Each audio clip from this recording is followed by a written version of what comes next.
अच्छा, अभी तक हम लोग क्या देखे थे? जो कनकरेंट प्रोग्रामिंग मतलब क्या? मल्टीपल प्रोग्राम पैरेलल में रन कर सकता है।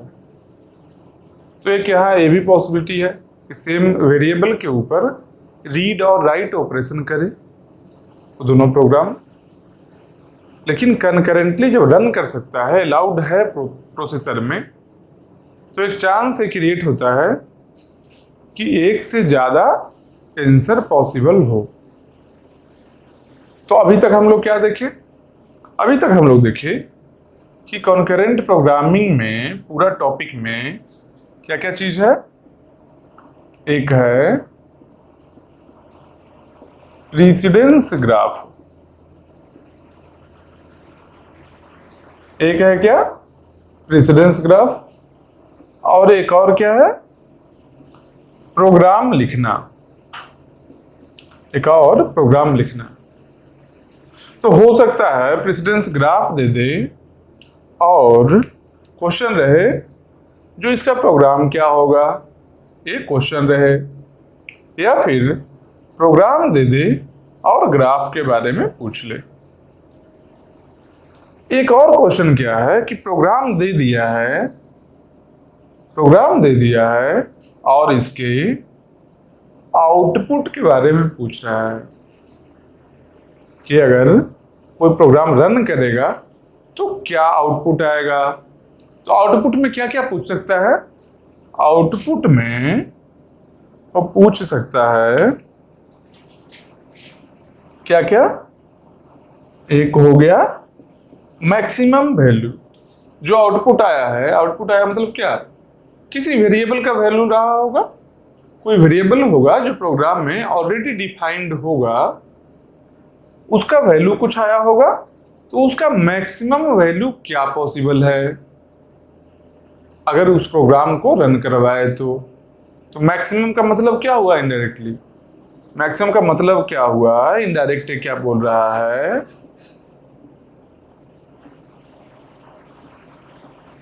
अमॉन्ग ऑल आउटपुट, यही हुआ ना। एक से ज्यादा मल्टीपल आउटपुट है, उसमें वो सबके बीच में मैक्सिमम वैल्यू क्या है। या फिर एक और पूछ सकता है क्या क्वेश्चन? एक और पूछ सकता है जो मिनिमम क्या है।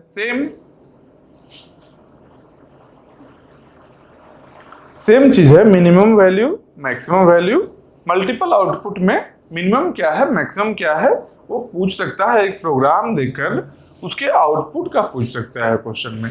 एक और क्या चांस है? एक और थर्ड चांस है क्या? ये कुछ ऑप्शन दे दिया,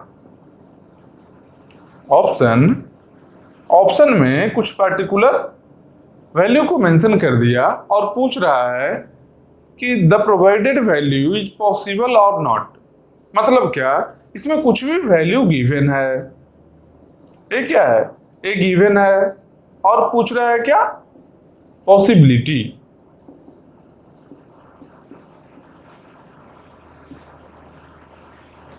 पॉसिबिलिटी मतलब क्या? ये जो गिवन वैल्यू है, इस कनकरेंट प्रोग्राम को रन करवाने के बाद ये आउटपुट आ सकता है या नहीं आ सकता है। तो हम लोग अब तक क्या पढ़े थे? हम लोग पढ़े क्या? कनकरेंट प्रोग्रामिंग में प्रेसिडेंस ग्राफ बनाना सीख लिए, अच्छे से सीखे थे। ग्राफ से प्रोग्राम लिखना और प्रोग्राम से ग्राफ बनाना, ये दोनों ही चीज सीख लिए। उसके बाद हम लोग का बचा हुआ क्या पार्ट है? आउटपुट का क्वेश्चन हम लोग नहीं देखे थे कि क्या आउटपुट पर कैसे क्वेश्चन होगा, नहीं देखे। मतलब आउटपुट में क्या है? मिनिमम वैल्यू, मैक्सिमम वैल्यू, और जो गिवन कुछ ऑप्शन है तो ये ऑप्शन पॉसिबल है या नहीं। मतलब ऑप्शन क्या होगा? एक आउटपुट का ही फॉर्मेट में होगा, जो आउटपुट मिल रहा होगा उस आउटपुट के फॉर्मेट में कि ये भी आउटपुट आ सकता है क्या, यही क्वेश्चन में रहेगा। ऑब्जेक्टिव टाइप क्वेश्चन रहे या फिर सब्जेक्टिव टाइप भी क्वेश्चन रहे, फिर भी चेक करके बताना होगा कितना पॉसिबिलिटी है, क्या है, जो यूनिवर्सिटी एग्जाम में दे रहे हैं। ऐसे गेट में वो ऑब्जेक्टिव भी होगा, फिर कुछ मेंशन होगा, 4 मान लो वैल्यू दे दिया, बोला कौन पॉसिबल नहीं है, सबको चेक कर लिए कौन कौन पॉसिबल है, मान लो एक नहीं पॉसिबल है तो ये आंसर हो गया अपना।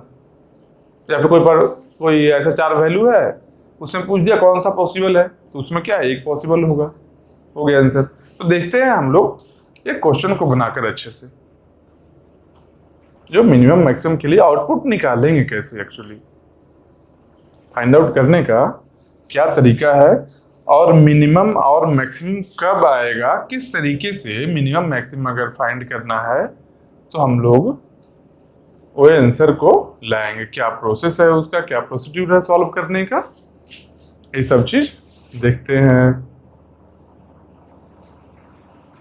बस यही है, इससे ज्यादा क्वेश्चन नहीं रहेगा, जो भी वेरिएशन है इतना ही है इसमें।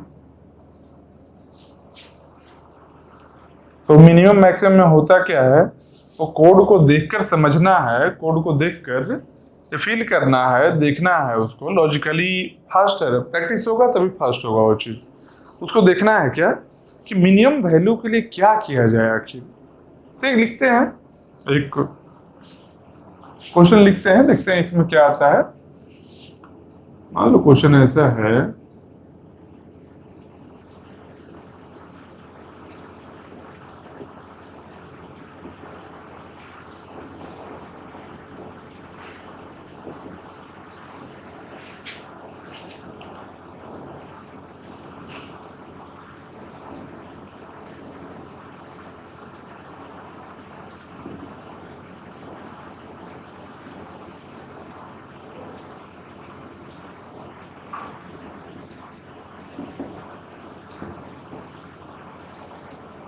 इंड हो गया।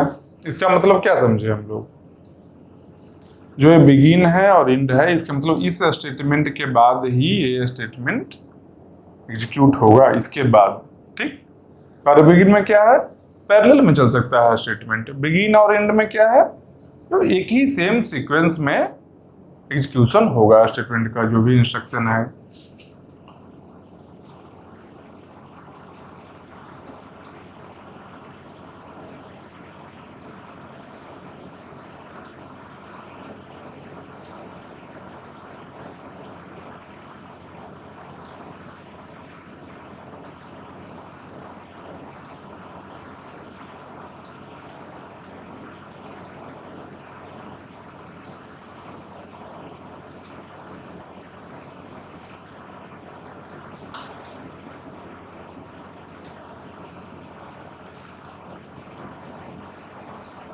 कुछ भी वैल्यू लेकर बना सकते हो, कुछ और भी। चलो यही क्वेश्चन है, इसमें देखो क्या क्या गिवन है। पहले वेरिएबल को डिक्लेयर किया गया है, int a equal to 5, b equal to 10। मतलब क्या है, a का वैल्यू 5 है और b का वैल्यू 10 है। ये क्या है, इनिशियल वैल्यू है। ठीक, ये यहां लिख लेते हैं इनिशियल। एक आउटपुट का भी लिख लेते हैं, जो आउटपुट हम लोग का आते जाएगा उसको हम लोग लिखेंगे a और b। यहाँ a का वैल्यू, यहाँ b का वैल्यू। यहाँ ऐसा करते हैं, केस मान लो एक से ज्यादा आउटपुट आ रहा हो तो हम लोग चेक करेंगे। Case 1, case 2, case 3, case 4। 4 cases के लिए इसमें हम लोग क्या करेंगे, ए और बी के वैल्यू को एंटर करेंगे और देखते हैं क्या डिफरेंस आता है। चलो फिर तो यहाँ क्या दिख रहा है, इनिशियल वैल्यू हम लोग लिख लिए हैं।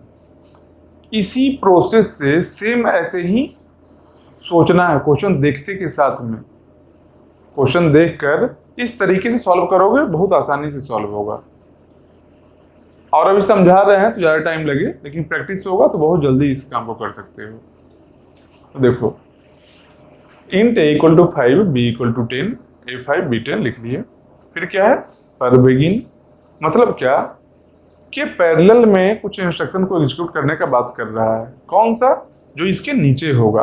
कब तक, जब नेक्स्ट पैरेंट नहीं आ जाए। मतलब क्या, यहां से लेकर अगला पैरेंट, देखो बीच में पैरेंट नहीं है ना, पर बिगिन हुआ है, पर इन नहीं हुआ है बीच में, यहाँ हुआ है। तो इसके बीच का कुछ इंस्ट्रक्शन है जो पैरेलल में एग्जीक्यूट होना है, मतलब कंकरेंटली वो एग्जीक्यूट होगा, कोई भी पहले कोई भी बाद में, एक साथ जो भी हो सकता है। फिर और इसके नीचे क्या गया तो देखिए बिगिन आया। बिगिन आने का मतलब क्या है, दिखते के साथ समझ में आना चाहिए। बिगिन है मतलब कि कुछ इंस्ट्रक्शन को सेम सीक्वेंस में एग्जीक्यूट करना है, तो इसके बाद जो भी इंस्ट्रक्शन होगा और इंड से पहले होगा वो सब सेम सीक्वेंस को फॉलो करेगा। मतलब क्या है, बिगिन से लेकर इंड तक हम लोग ले आए, ये दोनों क्या है, ये दोनों एक साथ में इसी सीक्वेंस में एग्जीक्यूट होगा। हो सकता है कि इसके बाद में कुछ रुक जाए प्रोग्राम, रुकने का मतलब प्रीएम्पशन का बात कर रहे हैं, जो प्रीएम्पशन हम लोग पढ़े थे वो प्रीएम्पशन का बात कर रहे हैं कि हो सकता है इस इंस्ट्रक्शन को एग्जीक्यूट करके वो प्रोसेस रुक जाए, लेकिन ऐसा नहीं है जो इससे पहले एग्जीक्यूट हो जाएगा, नहीं। तो नंबर दे देते हैं हम लोग। नंबर क्या देते हैं, पहला दूसरा, सब इंस्ट्रक्शन का नंबरिंग कर दिए हैं। फिर यहाँ भी बिगिन है, यहाँ इंड है, सेम केस यहाँ के लिए भी है। ये मान लो हम लोग का 3rd नंबर इंस्ट्रक्शन है और ये है 4th नंबर। तो 4 इंस्ट्रक्शन है, 1 2 3 4। कुछ इनिशियल वैल्यू है, तो क्या क्या पॉसिबिलिटी है, हाँ, तो कैसे कैसे एग्जीक्यूट कर सकते हैं। तो देखो बिगिन और एंड मतलब 1 के बाद ही 2 होना है, ये बात पक्का है। तो यहाँ 1 लिखे, इसके बाद में यहाँ 2 लिखे, ये बात पक्का है ना। 1 के बाद 2 होगा, ये गारंटी है। एक और चीज क्या है, 3 के बाद 4 होगा, ठीक। तो यहाँ 3 बनाए और इसके बाद कौन होगा, 4 होगा। अच्छा, 1 2 जो है और 3 4 ये दोनों में क्या रिलेशन है। ऐसे 1 2 ये तो मान लो 1 के बाद में 2 होगा तो चले गया, 3 के बाद में 4 होगा, ये भी समझ गए। लेकिन ये पूरे सिस्टम में दोनों इंस्ट्रक्शन को एक साथ देखते हैं, ये दोनों को एक साथ देख सकते हैं, देखते हैं क्या रिलेशन है। तो रिलेशन यही है कि ये पहला 1 2 मतलब क्या हुआ, इसका बात कर रहे हैं, और 3 4 मतलब क्या बात कर रहे हैं, 3 4 मतलब ये बिगिनिंग का बात कर रहे हैं। तो ये किसके बीच में है, ये दोनों किसके बीच में है, पर बिगिन और पर एंड का, मतलब ए और ए पूरा पैरेलल में है, मतलब कॉन्करेंटली रन कर सकता है। हो सकता है पहले इसको रन करवा लें या पहले इसको रन करवा लें, किसी भी सीक्वेंस में हम लोग करवा सकते हैं और देख सकते हैं जो नंबर ऑफ पॉसिबल आउटपुट रहेगा वो आएगा आउटपुट। तो हो गया। तो देखो एक केस हम बनाते हैं, केस 1 का हम बात कर रहे हैं। केस 1 का बात जब हम कर रहे हैं तो केस 1 को हम क्या लिखते हैं, जो पहले 1 किए, 2 किए, 3 किए, 4 किए, पॉसिबिलिटी है ना।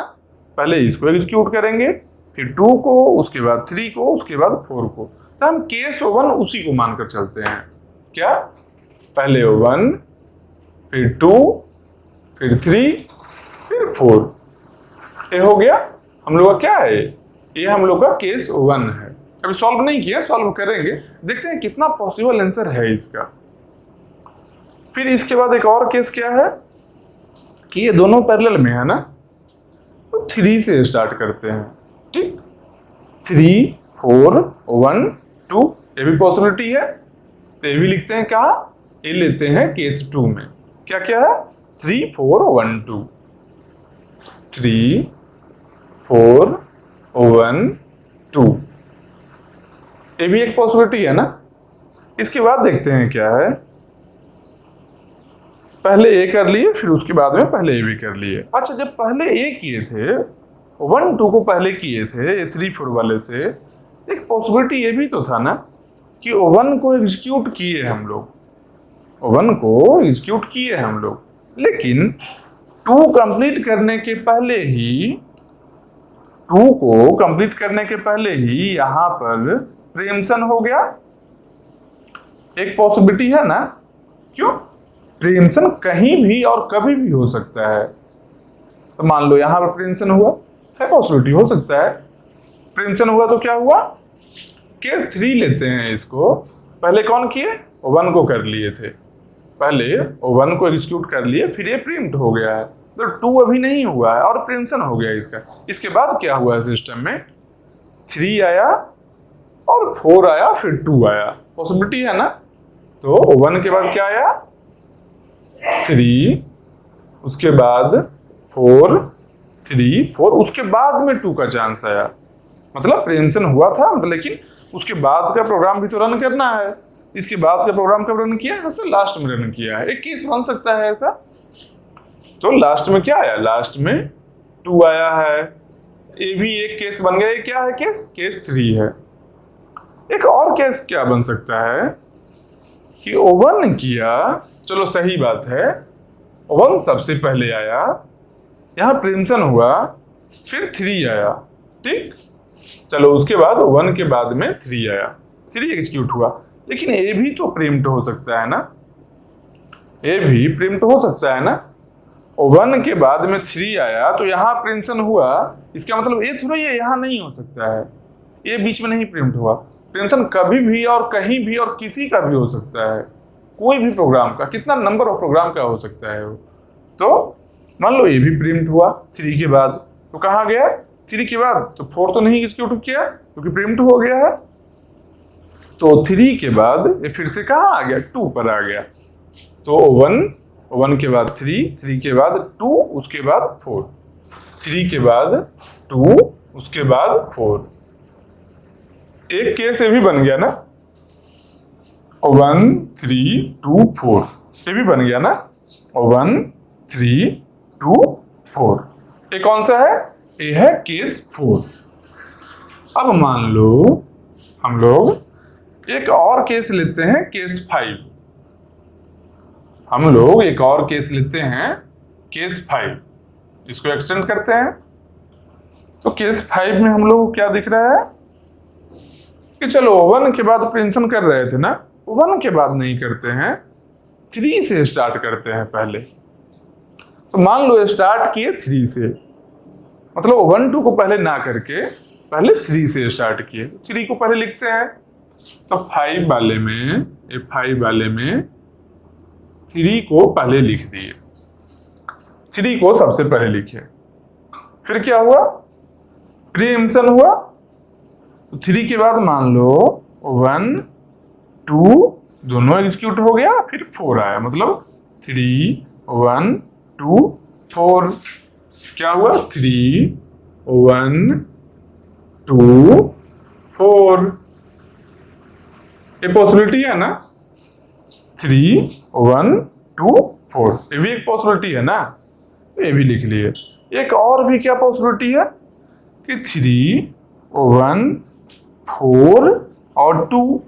क्यों, क्योंकि हम लोग के जो प्रोग्राम है उसमें रिलेशन क्या है कि 2 है जो O1 के बाद होना चाहिए,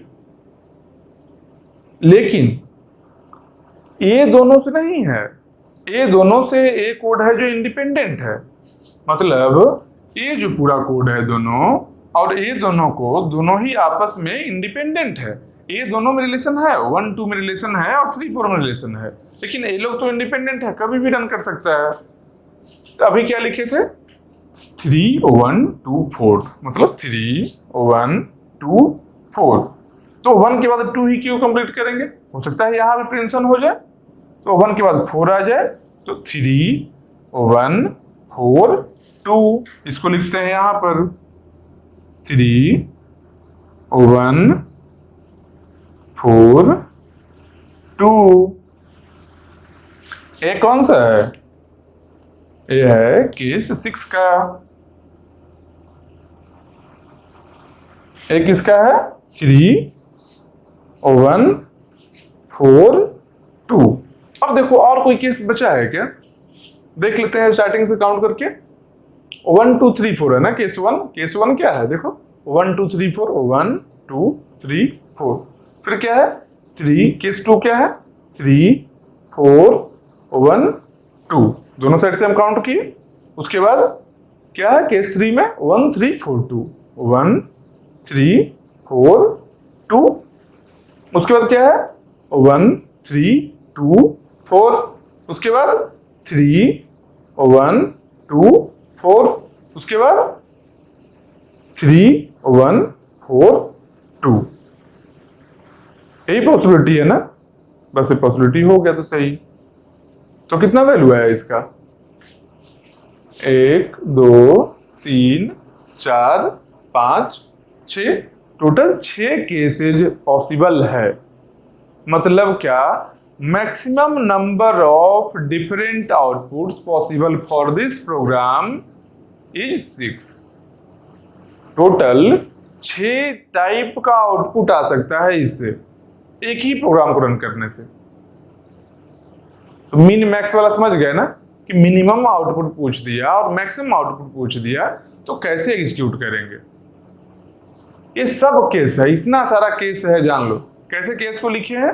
केस को देखो किस तरीके से लिखे। पहले ये दोनों को लिख लिए सीक्वेंस, फिर ये दोनों का लिख लिए, फिर इसमें पॉसिबिलिटी देख लिए। हाँ, एक ऐसा पॉसिबिलिटी हो सकता है क्या? 2 3 4 1, यहां देखो ऐसे 2 3 4 1, क्या है? 2 3 4 1 हो सकता है क्या पॉसिबिलिटी? नहीं हो सकता है। क्यों नहीं हो सकता है? क्योंकि पहले 2 लिए हैं। स्टार्ट कहां से किए? 2 से किए। 2 से स्टार्ट कर ही नहीं सकते हैं। स्टार्ट जब भी होगा तो या तो 1 से स्टार्ट होगा या तो 3 से स्टार्ट होगा। क्यों? 1 के बाद 2 आना है, 3 के बाद ही 4 आना है। तो 2 और 4 से स्टार्ट नहीं कर सकते हैं। 1 से करो या 3 से करो। देखो सब जगह में कहीं 3 है, 3 1 1 3 1, मतलब 1 2 3 जगह 1 से स्टार्ट है, और क्या है? 3 जगह 1 2 3 जगह 3 से स्टार्ट है। ठीक, मतलब ए है नंबर ऑफ पॉसिबल केसेज। तो क्या करेंगे अब? इसका आउटपुट कैसे निकालेंगे? तो आउटपुट में कुछ नहीं दिमाग लगाना है। आउटपुट में क्या करना है? जो कोड है ना, सबका कोड है ना, इंस्ट्रक्शन 1 का ये है ना लिखा हुआ इंस्ट्रक्शन, बस इस इंस्ट्रक्शन को एग्जीक्यूट करवा देंगे। देखो कैसे करवाते हैं। ये सेम प्रोसेस में करना है। ठीक, देखना आराम से। सबसे पहला हम लोग कोई इनिशियल वैल्यू गिवन है। केस 1 में करना क्या है? केस 1 में 1 2 3 4 इस सीक्वेंस में एग्जीक्यूट करना है, हम लिख चुके हैं। सबसे पहले O1 को करते हैं एग्जीक्यूट। O1 किए ना, O1 क्या है? A equal to B into 10। मतलब क्या? A का वैल्यू क्या हो गया? B into 10। B का क्या है? 10 है ना, इंटू 10। तो A का वैल्यू कितना हो गया? 100 हो गया ना। A equal to B into 10। B का वैल्यू 10 है, तो 10 इंटू 10 100। A का वैल्यू क्या हुआ? 100 हो गया। फिर उसके बाद क्या है? ये O1 को एग्जीक्यूट कर दिए हम लोग। ये O1 को कर दिए, तो O1 को हम लोग इससे ब्लू पेन से ऐसे टिक लगा लेते हैं, मार्क कर लिए। चलो इसके बाद क्या है? इसके बाद 2 को करना है। 2 को कैसे करेंगे? इसमें है B equal to A plus 2। मतलब B का वैल्यू क्या है? A प्लस 2 है। A का वैल्यू 100, तो 100 प्लस 2 कितना हुआ? 102। तो क्या हो गया? 2 को हम लोग कंप्लीट कर लिए। तो 2 का भी वही करेंगे, 2 को हम लोग टिक मार्क कर लिए। इसके बाद क्या आया इंस्ट्रक्शन? इसके बाद 3 आया, तो 3 को एग्जीक्यूट करेंगे। 3 में क्या दिया है? A equal to A plus 2B minus 3। A का वैल्यू कितना है? 100। यहां लिखते हैं रफ में 100। A प्लस है ना, A का value 100 plus 2B plus 2B, इसका ट्वाइस करो। 102 का ट्वाइस कितना हो गया? 204 हो गया। माइनस 3 टोटल कितना हो गया? 301 हो गया। किसके वैल्यू में? A के वैल्यू में गया। A के वैल्यू में क्या आ गया? 301 आ गया। इसे क्या हुआ? 3 हो गया। इससे क्या हुआ? 3 एग्जीक्यूट हो गया। फिर इसके बाद क्या आएगा? 4 आएगा। 4 में क्या है? B equal to 5A plus B। हाँ, इसमें क्या है? A इक्वल टू 301 आया ना, 301 यहाँ लिख दिए। हाँ, चेंज यहाँ ही करना है वेरिएबल को। वेरिएबल का जो वैल्यू चेंज होगा इंस्ट्रक्शन को एग्जीक्यूट करने के बाद, जो राइट ऑपरेशन भी यहाँ करना है। क्यों? देखो असाइनमेंट है वैल्यू का, a equal to a plus 2b minus 3। इस पूरे के वैल्यू को कैलकुलेट करके a में स्टोर भी करना है। तो हम लोग क्या किए, पहले कैलकुलेट किए, उसके बाद में स्टोर किए 301 यहाँ पर जो वैल्यू आया है। फिर करेंगे 4 को। 4 क्या है? 5a plus b। a का 5 टाइम्स, मतलब क्या हुआ इसका 5 टाइम्स कितना होगा? 301 है ना, तो 1500 5 times of a, 5 times of a plus b का वैल्यू कितना है? 102 है, 102 है। टोटल कितना हो गया? 1607। मतलब क्या, 4 को जब एग्जीक्यूट किए तो b का वैल्यू क्या हो गया? b का वैल्यू हो गया 1607। a का वैल्यू कितना है? 301। तो एक केस 1 के लिए अब देखो चारों हो गया ना। देखो 4th वाला भी अभी कर लिए ना। 4th वाला जब किए, इसके बाद और कुछ है करना? नहीं करना है। तो इसके बाद क्या करना है? केस 1 के लिए फाइनल आउटपुट क्या है? तो जो a का वैल्यू हम लोग का आया, जो फाइनली सब इंस्ट्रक्शन को कंप्लीट करने के बाद a और b का जो वैल्यू आया है वही हम लोग का आउटपुट है। तो कैसे करेंगे? देखेंगे यहाँ a का आउटपुट कितना आया, a का वैल्यू 301, तो यहाँ लिखेंगे 301। फिर क्या है? b का वैल्यू क्या है? 1607। b का वैल्यू क्या है? 1607। तो एक a का वैल्यू हो गया, एक और b का वैल्यू है। किसके लिए है? a है केस 1 के लिए। अब हम लोग क्या देखेंगे? अब हम लोग एक और केस देखते हैं। लेकिन एक और केस देखने के पहले एक और केस का जो वैल्यू हम लोग देखेंगे, ये क्या केस में है? इंस्ट्रक्शन का क्या सीक्वेंस रहेगा? 3 4 1 2 सीक्वेंस ही रहेगा ना। लेकिन हम लोग जो केस 1 का यहाँ पर आउटपुट लाए हैं, a का कुछ वैल्यू आया है, b का कुछ वैल्यू आया है, इस वैल्यू पर हम लोग केस 2 नहीं लगा सकते हैं। क्यों? समझो बात को।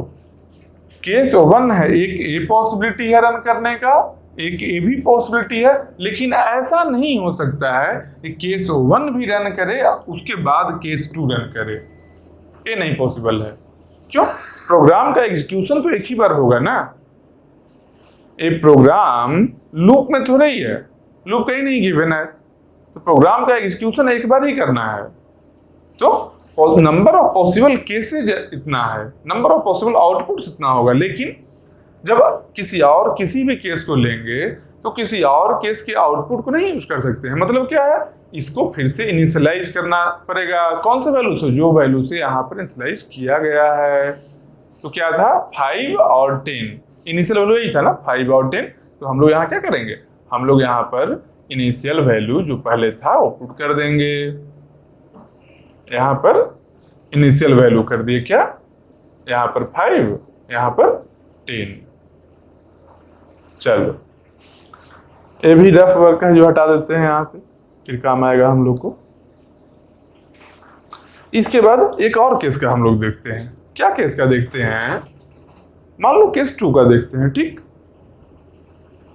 केस 2 में क्या है? केस 2 नहीं, कोई और देखते हैं। ये तो आसान है, 1 2 3 4 है। 1 2 3 4, ये क्या है? 3 4 1 2, 3 4 1 2, सीधा सीधा ही है। यहाँ पर हम लोग क्या करते हैं? थोड़ा और जो सीक्वेंस उल्टा पुल्टा है उसको करने का, एग्जीक्यूट करने का कोशिश करते हैं। कौन सा? मान लेते हैं 4 है। 4 वाले में क्या है? 1 3 2 4, 1 3 2 4। तो लग रहा है ना, जिग जग लग रहा है। 1 के बाद आ गया 3, फिर उसके बाद 2, फिर उसके बाद 4। इसको सॉल्व करते हैं। सबसे पहला क्या है? कौन सा सॉल्व कर रहे हैं हम लोग? हम लोग सॉल्व कर रहे हैं 4th को, केस 4। 1 3 2 4। सबसे पहले क्या है? 1 को सॉल्व करना है। 1 में आए, 1 में क्या किए? a equal to b into 10। b का वैल्यू कितना है? 10 है। 10 इंटू 10 कितना हुआ? 100। 100 कहाँ स्टोर होगा? a में स्टोर होगा। a में कितना हो गया? 100। इससे क्या हो गया? इससे 1 एग्जीक्यूट हो गया है। इसके बाद क्या है? देख लो, ये सामने नहीं दिख रहा हो तो 1 के बाद क्या है? 3 है।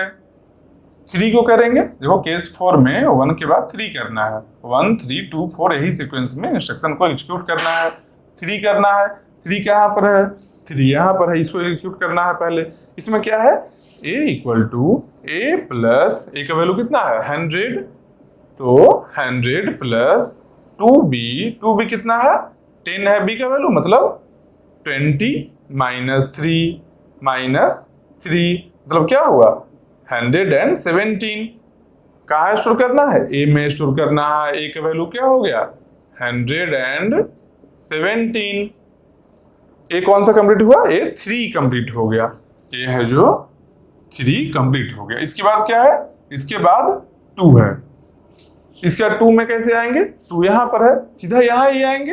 क्योंकि इस सीक्वेंस के अकॉर्डिंग तो लिखा हुआ है, केस जब हम बनाए हैं तभी लिख चुके हैं, अब दिमाग नहीं लगाना है। अब जो भी यहाँ पर सीक्वेंस है जिस केस को हम लोग सॉल्व कर रहे हैं, सीधा उस सीक्वेंस के उस इंस्ट्रक्शन को एग्जीक्यूट करने चले जाएंगे। तो क्या है 3 के बाद 2 है, तो 2 में आए, 2 में क्या है b equal to a plus 2। a का वैल्यू कितना है 117 प्लस 2 हुआ तो कितना हुआ 119 हुआ। कहाँ स्टोर करेंगे, b में करेंगे। देखो b में करेंगे तो b में 119 स्टोर कर दिए, मतलब 2 भी हो गया ना खत्म। यहाँ पर देखो 2 भी खत्म हो गया।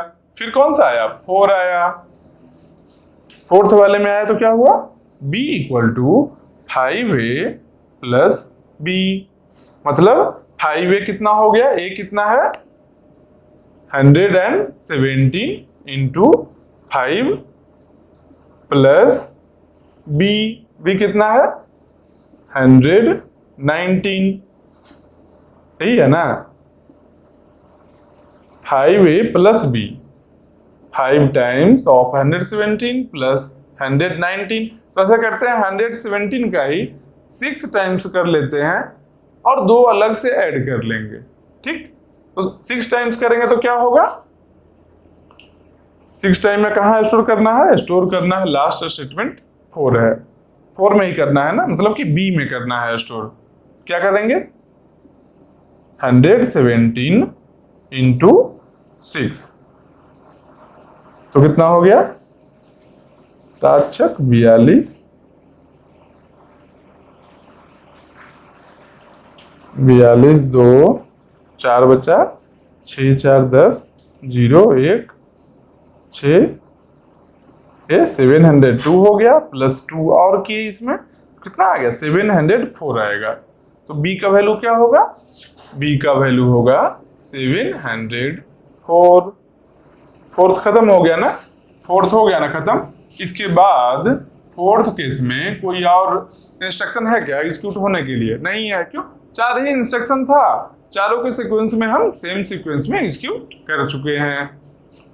तो अब जो वैल्यू आया होगा, जो क्या होगा फाइनल आउटपुट आया होगा मेरा, किसके लिए है, यह है केस 4 के लिए। देखो केस 4 के लिए, तो केस 4 में क्या है, a का वैल्यू कितना आएगा, a का वैल्यू कितना आया है 117, मतलब 117। b का वैल्यू कितना आया है केस 4 में, b का वैल्यू कितना आया 704, तो ये कितना आया 704। अब देखो 2 अलग अलग वैल्यू आया ना, पहले बार में केस 1 में 301 1607, अभी कुछ और वैल्यू आया है, मतलब क्या a और b दोनों का वैल्यू चेंज हो गया।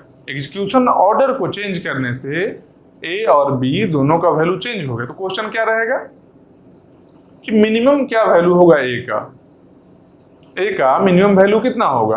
तो मान लेते हैं अगर 2 ही केस होता, अगर केस 1 और केस 4 यही 2 केस पॉसिबल होता किसी पर्टिकुलर प्रोग्राम के लिए, मतलब कि 2 ही आउटपुट आ रहा होता और 2 आउटपुट a दोनों रहता अगर, तो मिनिमम कौन होता, ये दोनों में देखेंगे मिनिमम कौन है, तो 4th है जो मिनिमम हो जाता। लेकिन यहाँ पर क्या है, नंबर ऑफ केसेस 6 है, तो सबको जैसे है, जैसे ये दोनों को सॉल्व किए ना, केस 1 और केस 4 को जैसे सॉल्व किए हैं, सेम वैसे ही बाकी सब केस को, ये सब बाकी सब केस को सॉल्व करके इसमें वैल्यू लिखना है, और मिनिमम जो बोला वो मिनिमम फाइंड करना है।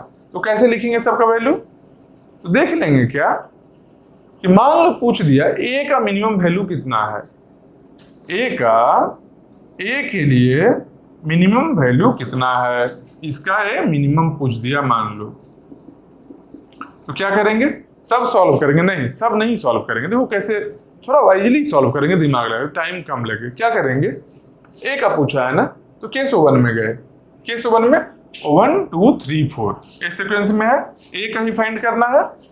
ए कहां पर आया, 1 b इंटू 10, कोई दिक्कत नहीं है अभी, b equal to A plus 2, 3 में a equal to A plus 2b, उसके बाद b equal to 5a plus b।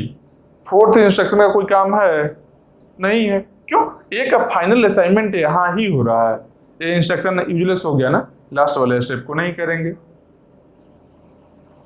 जो भी स्टेप ऐसा हो जो मेरे लिए यूजलेस है उसको नहीं करेंगे, क्यों, ये केस O1 के लिए बताया। मान लो केस 2 रहता, केस 2 होता 3 4 1 2, 3 क्या है, ए का वैल्यू असाइन हो रहा है ना, इसको करेंगे। फिर क्या है 3 4 1 2, इसके बाद 4 है, 4 में b के वैल्यू को हम लोग असाइन कर रहे हैं, लेकिन 4 के बाद O1 और 2 है, O1 यहाँ है, O1 में क्या करते हैं हम लोग, O1 में a के वैल्यू के लिए b का भी जरूरत है, और 4 में हम लोग b के वैल्यू को राइट किए हैं, मतलब इसको करना होगा। सब अलग अलग केस के लिए अलग अलग इंस्ट्रक्शन को ड्रॉप किया जा सकता है, तो 3 भी करेंगे 4 भी करेंगे, इसके बाद O1 है, O1 में क्या है, a का वैल्यू ही असाइन कर देंगे, फाइनल है जो a का वैल्यू आ ही रहा है, a भी करेंगे, इसमें क्या है b का वैल्यू आ रहा है, नहीं करेंगे, इसको छोड़ दिए। तो 3 ही इंस्ट्रक्शन करना पड़ा ना, 1 2 3 करना पड़ा। वैसे ही आगे देखते हैं, 1 3 4 2 1 3, 1 में भी a का वैल्यू को लिखे हैं, कुछ राइट किए हैं, 3 में भी लिखे हैं, 4 में b का वैल्यू लिखे, 2 में b का वैल्यू लिखे, मतलब 1 और 3 दो ही स्टेटमेंट को करना है। उसके बाद क्या है 4 और 2, इसमें a के वैल्यू के लिए क्या है 4 और 2, इसमें क्या है राइट कर रहे हैं, b के वैल्यू को राइट कर रहे हैं, मतलब हम लोग को क्या चाहिए, हम लोग को मिनिमम चाहिए a का वैल्यू, समझ रहे हो ना। तो इसके वैल्यू के लिए 4 और 2 यूजलेस है। हाँ, अगर 4 और 2 एक किसी ए दोनों के बाद में अगर 1 और 3 आ जाए, तब उस इंस्ट्रक्शन को एग्जीक्यूट करना होगा। क्यों करना होगा, क्योंकि 1 में क्या है, a के वैल्यू पर राइट ऑपरेशन चल रहा है, लेकिन b का वैल्यू के साथ कुछ कैलकुलेशन करने के बाद राइट हो रहा है। मतलब क्या, 1 से पहले अगर कोई ऐसा इंस्ट्रक्शन है जिसमें b का वैल्यू का असाइनमेंट कहीं भी हुआ है, वो जरूरी है इसको सही सही इंप्लीमेंट करने के लिए, समझ रहे हो बात। तो यही देखना है केवल। मान लो किसी और को देखते हैं, एक और एग्जांपल लेते हैं, मान लो कोई और केस को देखते हैं, केस 5 को, केस 5 को देखते हैं एक बार और समझो। क्या है 3 1 2 4, 3 कहाँ है, a का मिनिमम के लिए भी बात कर रहे हैं हम, ठीक, a का मिनिमम फाइंड करना है, उसके लिए कर रहे हैं।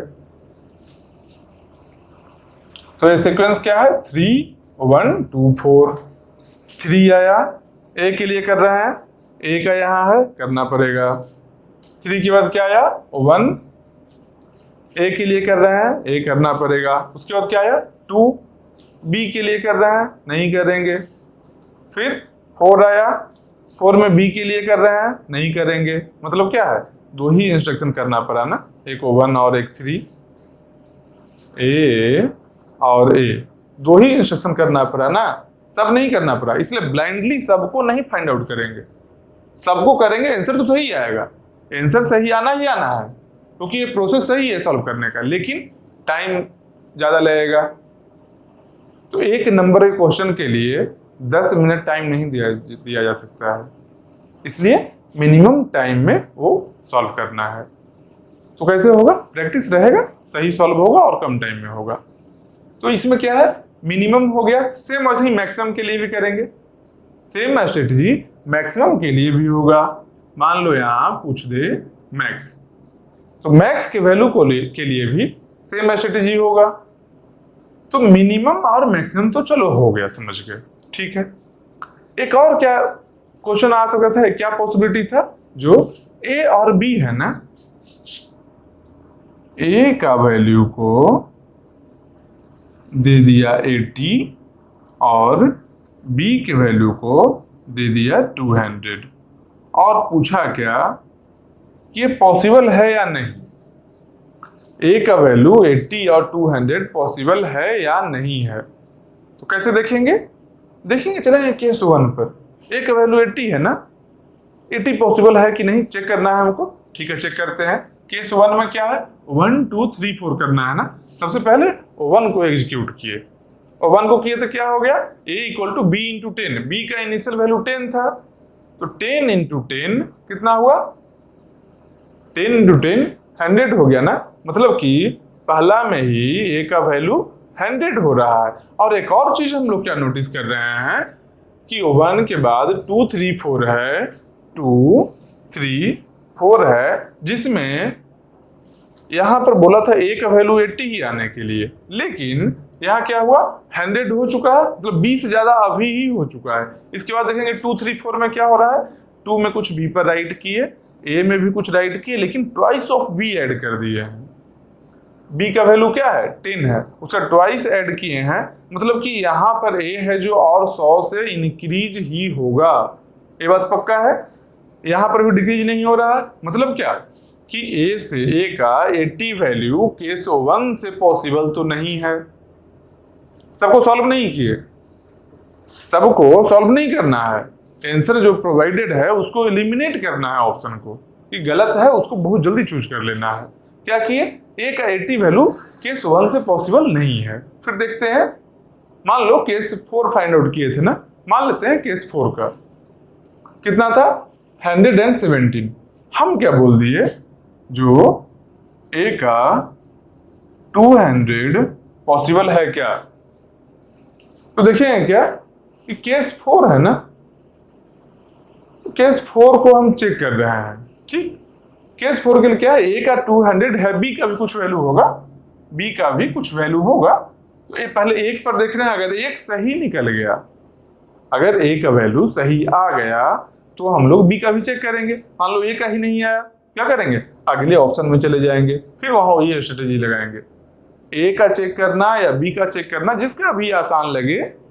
कैसे आसान होगा, वो कोड के अकॉर्डिंग होगा। ये जो कोड है इसके अकॉर्डिंग हम लोग देख लेंगे कि किसका फाइंड करना आसान है। वो कैसे दिखेगा कि जो राइट ऑपरेशन है, राइट ऑपरेशन यहाँ a पर है, यहाँ b पर है, यहाँ a है, यहाँ b है। देखेंगे कि किसका राइट ऑपरेशन a पार्ट है जो ज्यादा लेंदी है, किसका a पार्ट है जो ज्यादा लेंदी है। जो आसान वाला होगा उसको पहले करेंगे, कि मान लो वहां आसान वाले से ही एलिमिनेट हो जाए ऑप्शन। तो इसीलिए यहां पर देखना क्या है कि मान लेते हैं a का वैल्यू 200 है या नहीं, अब चेक करना है। तो केस 4 के अकॉर्डिंग करते हैं, क्या 1 3 2 4, 1 आया, 1 में क्या किए, b इंटू 10, मतलब 10 इंटू 10, 100 वैल्यू आया, a का वैल्यू कितना हुआ, 100 आया। इसके बाद क्या है, 1 3 2 4, इसके बाद आए 3 पर आए, 3 पर आए तो a equal to a plus 2b minus 3, a कितना है, 100 है, 2b 20 माइनस 3, मतलब 117 हो गया। किसके लिए हुआ, a का वैल्यू हो गया 117। इसके बाद में क्या है, इसके बाद 2 और 4 है, इसके बाद 2 और 4 है। 2 में क्या हो रहा है, b पर राइट ऑपरेशन हो रहा है, कुछ मतलब है क्या, इसे है ही नहीं, क्यों, हम लोग a का वैल्यू चेक कर रहे हैं, इसको देखना ही नहीं है। और 4 में क्या है, b पर राइट हो रहा है, इसको भी नहीं देखना है। मतलब क्या, जो केस नंबर 4 से a का 117 वैल्यू ही आएगा, मतलब कि a का 200 वैल्यू नहीं आएगा।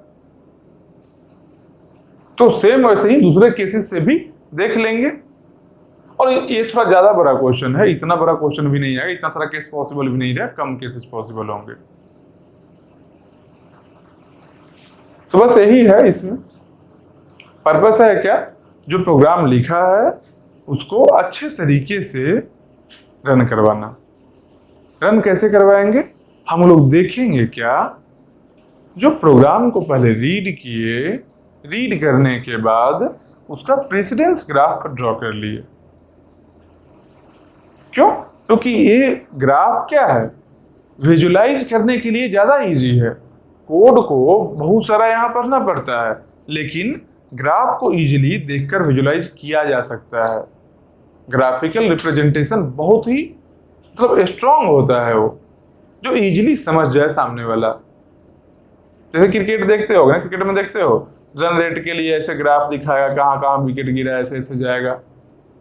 बाकी स्कोर बता दे अगर कि कहीं पर मान लो ऐसे है, इतना ओवर में इतना रन, वो टफ होता है। लेकिन वो ग्राफ से दिखा देता है कि हाँ इतना ओवर में कहाँ कहाँ मारा। पास में ही मान लो दो टीम का मैच, मान लो इंडिया और ऑस्ट्रेलिया का मैच है, तो एक इंडिया का पहले दिखाया, फिर साथ में ऑस्ट्रेलिया का भी दिखाएगा, हर ओवर वाइज ओवर ऐसे ग्राफ उनको फील आ जाएगा देख कर। क्या जैसे इंडिया से ओवरऑल क्या चल रहा है, मतलब अगर पास में दोनों ग्राफ है मतलब लगभग इक्वल चल रहा है। अगर दूर में है तो जो छोटा ग्राफ है उसका कम रन बना है। तो ग्राफिकली इजीली रिप्रेजेंट होता है, इसीलिए हम लोग पहले प्रोग्राम को एज ए ग्राफ रिप्रेजेंट करेंगे। क्या होता है ग्राफ, प्रेसिडेंस ग्राफ होता है, तो पता ही है बनाने के लिए। और इस टाइप का जो प्रोग्राम रहेगा उसका ग्राफ बहुत इजीली ड्रॉ होगा, वो कोई टफ होगा भी नहीं। इसको ड्रॉ करेंगे और इस ग्राफ को देखकर हम लोग केसेज में डिवाइड करेंगे, उसके बाद आंसर को चेक करेंगे। जो भी क्वेश्चन पूछे, या मिनिमम पूछ ले या मैक्सिमम पूछ ले या फिर किसी पर्टिकुलर वैल्यू के लिए पूछ ले, वो चीज हम लोग सॉल्व कर लेंगे। तो बस यही है। इसमें दे सकता है क्या कि मान लो कुछ और चीज कहीं लूप में कुछ है, कहीं लूप दे दिया है कि एक बार, दो बार, तीन बार कोई प्रोग्राम यहाँ एक लूप दे दिया, तो 2 या 3 बार सेम चीज को रन करवाया जा रहा है लूप में। तो इसमें क्या है कि ये लूप है, तो यहां मान लो वैल्यू क्या दिया, जो i equal to 5 to i less than equal to 10, i plus plus मान लो दे दिया है। बोला मिनिमम वैल्यू फाइंड आउट करना है। तो i का जो वैल्यू होगा, लूप का जो कंडीशन का वैल्यू जो इंक्रीमेंट होते जाएगा लूप में, इसका सीक्वेंस चेंज नहीं हो सकता है। समझ रहे हो बात? इसका मतलब क्या, पहले i इक्वल टू 5 के लिए होगा एग्जीक्यूट, 5 के लिए हुआ, उसके बाद i इक्वल टू 6 के लिए होगा, उसके बाद i इक्वल टू 7 के लिए होगा, उसके बाद i इक्वल टू 8 के लिए सेम सीक्वेंस में होगा। ये जो सीक्वेंस होगा जो सेम होगा। हाँ, प्रोग्राम में और कहीं प्रिम्प्ट कर सकते हैं, प्रिम्पशन यहाँ भी कर सकते हैं हम लोग, लेकिन ऐसा नहीं कि अच्छा i इक्वल टू 5 है ना, 5 वाले को 5 मान लो, i इक्वल टू 5 का इतना बड़ा कोड रन करवाना है जो कि 4 इंस्ट्रक्शन है। तो क्या किए, i इक्वल टू 5 में आए, एक इंस्ट्रक्शन को एग्जीक्यूट किए, यहाँ प्रिम्पशन कर लिए, फिर i इक्वल टू 6 का जो कोड है उसको रन करवा रहे हैं। ये नहीं कर सकते हैं, ये काम हम लोग नहीं कर सकते हैं। क्यों? क्योंकि i इक्वल टू 5 कंप्लीट होगा तभी i इक्वल टू 6 पर जाएंगे। कंप्लीट होता है जब i इक्वल टू एक लूप का जब कंप्लीशन होता है, पहले इनिशियलाइजेशन वैल्यू आया यहाँ से, उसके बाद कंडीशन चेकिंग हुआ, कंडीशन चेकिंग के बाद में यहाँ नीचे आ गया, अगर कंडीशन फेल हो गया तो बाहर आ जाएगा, और नहीं तो जो भी इंस्ट्रक्शन है इसके अंदर में वो एग्जीक्यूट करेगा। इसके बाद कहाँ जाएगा, इसके बाद जाएगा इंक्रीमेंट में ना, ये जो i प्लस प्लस है लास्ट में, ये जो लूप का कंडीशन होता है इंक्रीमेंट का, ये i प्लस में कब जाता है, जब ये स्टेटमेंट पूरा कंप्लीट हो जाता है तभी न जाता है इंक्रीज होने के लिए। तुम क्या बोल रहे हो, हम यहाँ पर ही पहले स्टेटमेंट में प्रिम्प्ट करवा लिए और फिर यहाँ चले गए, मतलब कि ये स्टेटमेंट यहाँ बहुत सारा है, तुम क्या बोल रहे हो हम यहाँ से ही जाकर इंक्रीमेंट करेंगे, वो पॉसिबल नहीं है। तुम बीच में प्रिम्प्ट कभी भी कर लो, कोई दिक्कत नहीं है, लेकिन प्रिम्प्ट करने के बाद उसके वहां से ही ये स्टार्ट होगा। प्रिम्पशन के बाद स्टार्ट उसके अगला स्टेटमेंट से ही करना है, ऐसा नहीं है कि लूप को इंक्रीमेंट कर देना है, नहीं। हाँ, पैरेलल में अगर 2 प्रोग्राम दिया हुआ है, चाहे अलग अलग नाम का प्रोग्राम हो, मान लो फंक्शन हो, fx एक है, एक और gx है, इसमें मान लो 10 स्टेटमेंट है, और gx में भी 15 स्टेटमेंट है, इसमें पॉसिबिलिटी है कि 10 स्टेटमेंट है ना, एफ का मान लो 10 स्टेटमेंट है, बहुत सारा ऐसा स्टेटमेंट है, तो इसमें तुम बीच में यहाँ पर प्रीएम्पशन कर लो 2 स्टेटमेंट के बाद में, और जीएक्स का कोड को एग्जीक्यूट करना शुरू कर दो। ये पॉसिबिलिटी है, समझ रहे हो बात को? मतलब 2 फंक्शन है एफ और जीएक्स। एफ का कोड है जिसमें 10 इंस्ट्रक्शन है, जीएक्स के कोड में भी बहुत सारा इंस्ट्रक्शन है, मान लो 15 है, तो एफ का कोड में 2 इंस्ट्रक्शन को एग्जीक्यूट होने के बाद प्रीएम्पशन कर सकते हैं, ठीक। और प्रीएम्पशन करने के बाद जीएक्स का जो कोड है उसको हम लोग रन करवा कर कंप्लीट कर सकते हैं, या फिर जीएक्स को भी कहीं पर प्रीएम्पशन करवाए, फिर एफ के पास गए उसके आगे वाला करवाए, फिर कभी इसको प्रीएम्प्ट करवाए, फिर यहाँ रन करवाए, ये चीज कर सकते हैं। लेकिन लूप के केस में नहीं कर सकते हैं कि अच्छा i = 5 to 10 है, मतलब i का वैल्यू 5 to 10 है, तो 5 के लिए कर रहे थे एग्जीक्यूट, कंप्लीट नहीं किए, 6 के लिए स्किप कर गए और 7 के लिए कंप्लीट किए, नहीं, ये नहीं कर सकते हैं, क्योंकि लूप का कंडीशन है जो इंक्रीमेंट होने के लिए कंप्लीट एग्जीक्यूशन होना चाहिए, उसके बाद ही वो कंडीशन इंक्रीमेंट होता है, फिर उसके बाद में कंडीशन चेकिंग होता है। कहा जाएगा? ऐसे लूप लिखते थे हम लोग कैसे, for i = 10, i <= 100, i = i × 2।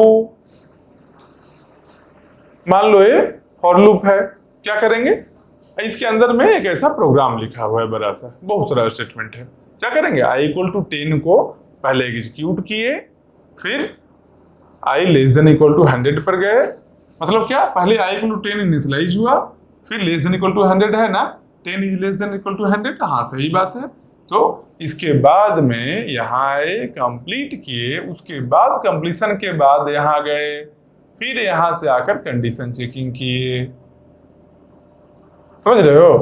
पहला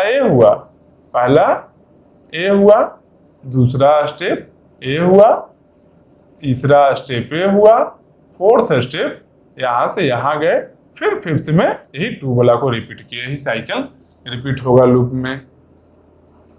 लेकिन बीच से किसी वैल्यू को स्किप नहीं कर सकते हैं। प्रीएम्पशन का मतलब ये नहीं है जो, अच्छा ऐसा कोड है, मान लो बहुत सारा लाइन ऑफ कोड है, बहुत सारा लाइन्स है कोड में, और यहाँ पर प्रीएम्पशन कर दिए, हाँ, एक स्टेटमेंट को एग्जीक्यूट करवा कर यहाँ पर अपने फायदे के लिए प्रीएम्पशन कर दिए, और फिर क्या किए, प्रीएम्पशन करके यहाँ से रन करवा रहे हैं। ऐसा नहीं होता है। हम क्या बताए थे, जहां पर भी प्रीएम्पशन होगा वहां पर एक पीसी होगा। ये पीसी क्या था, पीसी क्या था, कॉन्टेक्स्ट जो पढ़े थे प्रोसेस का ना, कॉन्टेक्स्ट पढ़े थे ना, context of the attributes of the process, उसमें क्या था, प्रोग्राम काउंटर।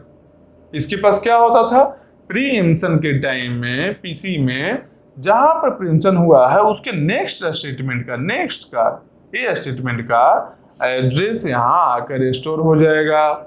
जब कभी भी प्रोग्राम लौट कर आएगा रन करने के लिए तो यहाँ से ही रन करेगा। कैसे, पीसी के वैल्यू को लेगा, पीसी के वैल्यू लेकर गया, यहाँ से रनिंग स्टार्ट किया। लेकिन यहाँ को स्किप नहीं कर सकता, ऐसा नहीं बीच को छोड़ दिए फिर नीचे से किए स्टार्ट, नहीं, ये नहीं कर सकते हैं। ये जब नहीं कर सकते हैं तो लूप भी वैसा ही है ना, लूप भी यही है ना।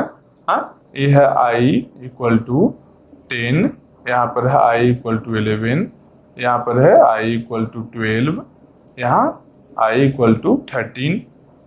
तो एक को इंस्ट्रक्शन एज ए इंस्ट्रक्शन अगर हम मानते हैं तो इसके बाद में 12 नहीं ना आ सकते हैं, 10 के बाद में 11 ही जाना होगा ना। और एक और भी चीज,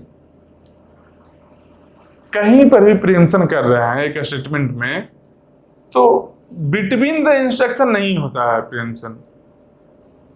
अब बोलोगे क्या, अच्छा i इक्वल टू 10 है तो उसमें तो मान लीजिए फॉर लूप में बहुत सारा इंस्ट्रक्शन होता, उसके मिड में कर सकते हैं ना। हम ये बोल ही नहीं रहे हैं कि i इक्वल टू 10 एक स्टेटमेंट है, एक इंस्ट्रक्शन है, नहीं। हम मान रहे हैं कि एज ए इंस्ट्रक्शन ये बिहेव करेगा एक दूसरे के साथ में, कि इस 10 के बाद ही 11 आएगा, लेकिन इंस्ट्रक्शन नहीं है। इसमें क्या है, मल्टीपल इंस्ट्रक्शन है। यहां पर बीच में प्रीएम्पशन हो सकता है, लेकिन जो इंस्ट्रक्शन एग्जीक्यूट हो रहा है उसके कंप्लीट करने के बाद ही प्रीएम्पशन होगा। जो प्रेजेंट इंस्ट्रक्शन है उसको कंप्लीट करेगा ही करेगा। उसके बाद पीसी का वैल्यू को लेकर वो फिर से रीस्टार्ट जब होगा तो नेक्स्ट इंस्ट्रक्शन से रीस्टार्ट होगा। बस यही है कंकरेंट प्रोग्रामिंग में, वैल्यू को फाइंड करना, मिनिमम मैक्सिमम। कुछ भी कोड रहे, कोड से कोई फर्क नहीं पड़ता है, जैसा भी कोड रहे कोड को देखो, कैसे ही सोचो उसमें। मान लो मिनिमम बोला है ना, तो सोचो कि क्या इसका बेस्ट केस वर्स्ट केस क्या हो सकता है, फिर उसके सॉल्यूशन में जाना है। पहले सॉल्यूशन करना स्टार्ट कर दोगे, पेज पूरा भर लोगे 5 मिनट, उसके बाद समझ में आएगा कि अच्छा ये तो बहुत सारा मतलब केस पॉसिबल यहाँ पर हो रहा है, सब नहीं कर सकते हैं। इसलिए पहले उसको देखना है और समझना है कि इसका मिनिमम वैल्यू के लिए, मिनिमम वैल्यू को फाइंड आउट करने के लिए क्या करें, कौन सा केस को पहले चेक करें। सही है। इसके बाद हम लोग नया टॉपिक शुरू करते हैं। नया टॉपिक क्या है हम लोग का, नया टॉपिक क्या है इसके बाद, नया टॉपिक है डेडलॉक। अच्छा टॉपिक है, इंटरेस्टिंग भी है और चलेगा अच्छा दिन। उसके बारे में देखते हैं क्या है नहीं है, उसके बारे में थ्योरी को देखेंगे और जो भी क्वेश्चंस का फॉर्मेट है अच्छे से पहले थ्योरी देखेंगे, उस पर क्वेश्चन देखेंगे किस तरह ये क्वेश्चन अभी तक आया है, और जो भी डिटेल एनालिसिस होगा हम लोग करेंगे यहाँ पर।